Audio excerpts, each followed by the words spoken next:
హరే కృష్ణ. శ్రీ స్వామినారాయణ యోగ machine నుంచి మీ శ్రీ స్వామినారాయణ మాట్లాడుతున్నాను. ఈరోజు ముఖ్యంగా మనం తెలుసుకోవాల్సింది ఐశ్వర్య సాధనలో అసలు మీరెవరు, ఎందుకు దిగులు చెందుతున్నారు, దిగులు చెందడానికి కారణం ఏమిటి తెలుసుకోండి. అసలు మీరు దిగులు చెందుతున్నారు అంటే ఎందుకోసం దిగులు చెందుతున్నారు, మీ దిగులుకు కారణం ఏమిటి ఎవరైనా తెలుసుకున్నారా? అసలు ఈ దిగులు చెందడానికి ఈ శరీరంతో ఉన్న నేను ఎందుకు దిగులు చెందాలి? ఎప్పుడైతే నేను ఈ శరీరాన్ని నేను అని అనుకుంటానో, ఈ మనస్సును నేను అని ఎప్పుడైతే అనుకుంటానో, ఈ బుద్ధిని నేను అని ఎప్పుడైతే అనుకుంటానో, ఈ వాక్కును నేను అని ఎప్పుడైతే అనుకుంటానో, ఈ జిహ్వను నేను అని ఎప్పుడైతే అనుకున్నానో నాకు దిగులు అనేది వస్తుంది. నేను అనంత స్వరూపాన్ని, ఆత్మస్వరూపాన్ని, నిరాకార స్వరూపాన్ని, భగవత్ తత్వంతో ఉన్న స్వరూపాన్ని, భగవంతుని యొక్క పుత్రుడని లేదా భగవంతుని యొక్క పుత్రికని, భగవంతుని యొక్క వారసుడిని, భగవంతుని యొక్క వారసురాలని అని నేను ఎప్పుడైతే అనుకున్నానో అసలు నాకు దిగులే లేదు. ఎందుకోసమంటే ఈ శరీరంతో కూడి ఉన్న నేను నన్ను నేను తెలుసుకోవడానికి మాత్రమే భూమి మీదకి వచ్చాను.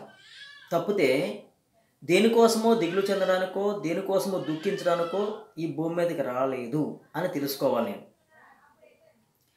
ఈ కోరిక అనేది ఏదైతే ఉందో ఆ కోరిక తీరకపోతే నేను దిగులు చెందుతూ ఉన్నాను. అసలు ఈ కోరిక నాకు ఎందుకు వచ్చింది అని నేను ఒక ప్రశ్నించుకుంటే కనుక, ఈ దిగులు చెందుతున్నాను అంటే ఆ దిగులుకి కారణం వెనక ఒక కోరిక ఉంది.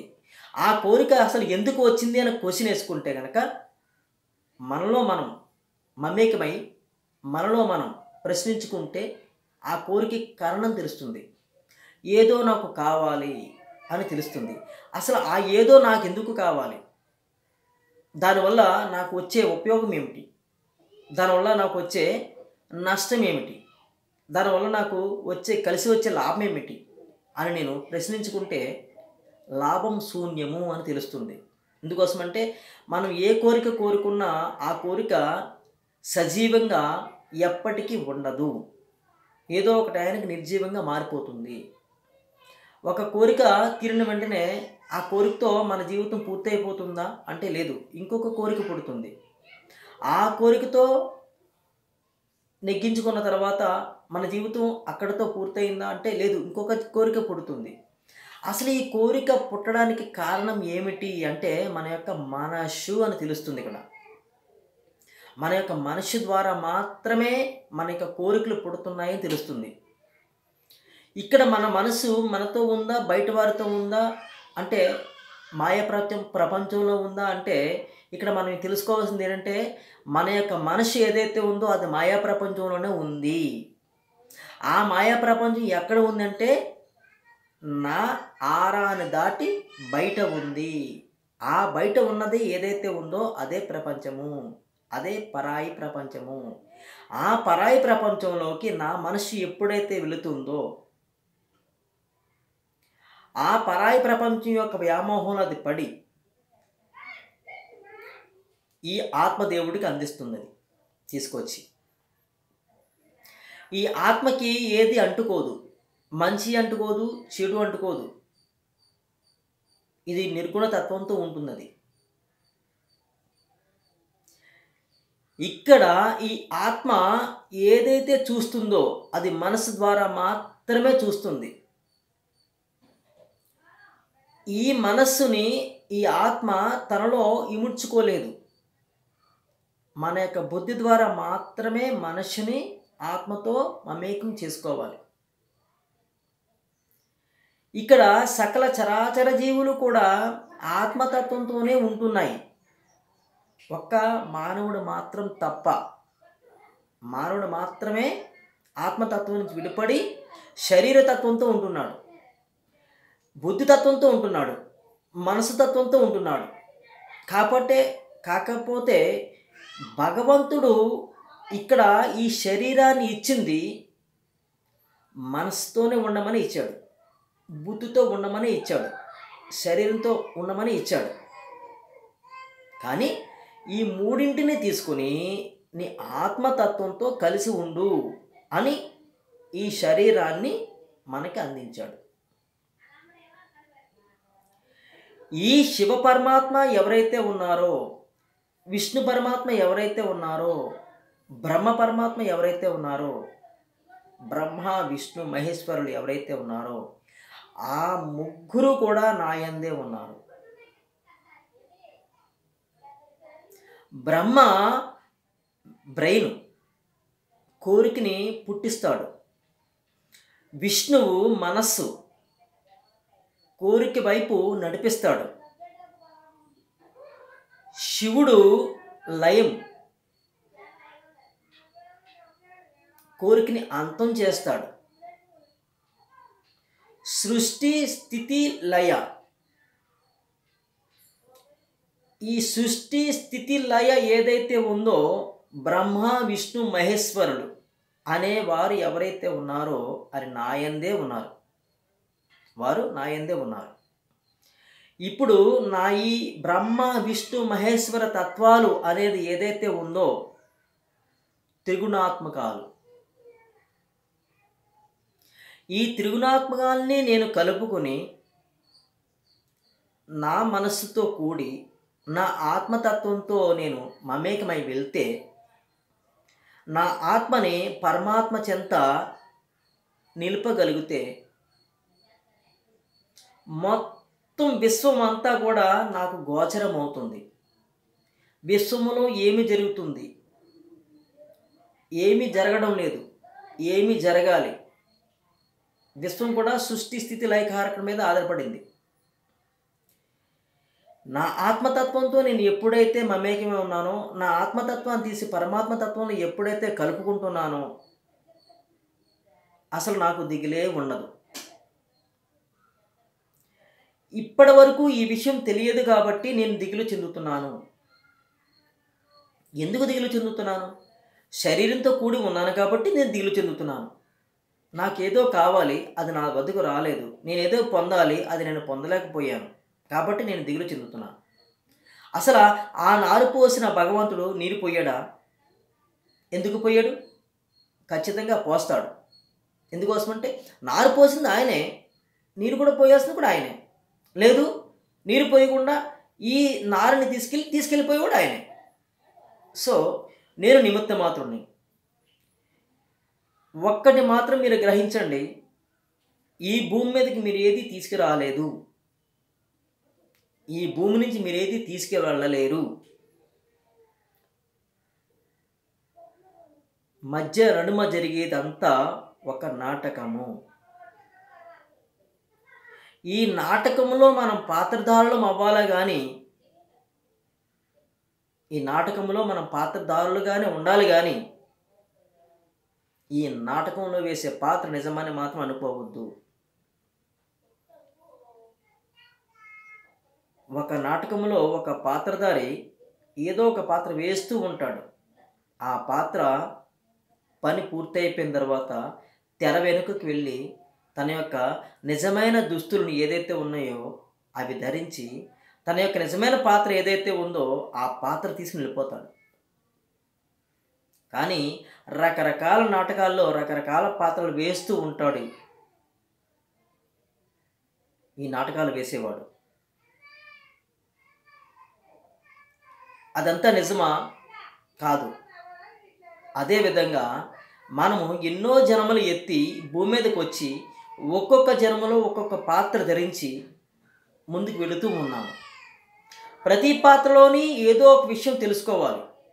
ఆ తెలుసుకోవడానికి వచ్చాం. మనం హాయిగా వచ్చాం, హాయిగా తెలుసుకున్నాం, హాయిగా వెళ్ళిపోయాం.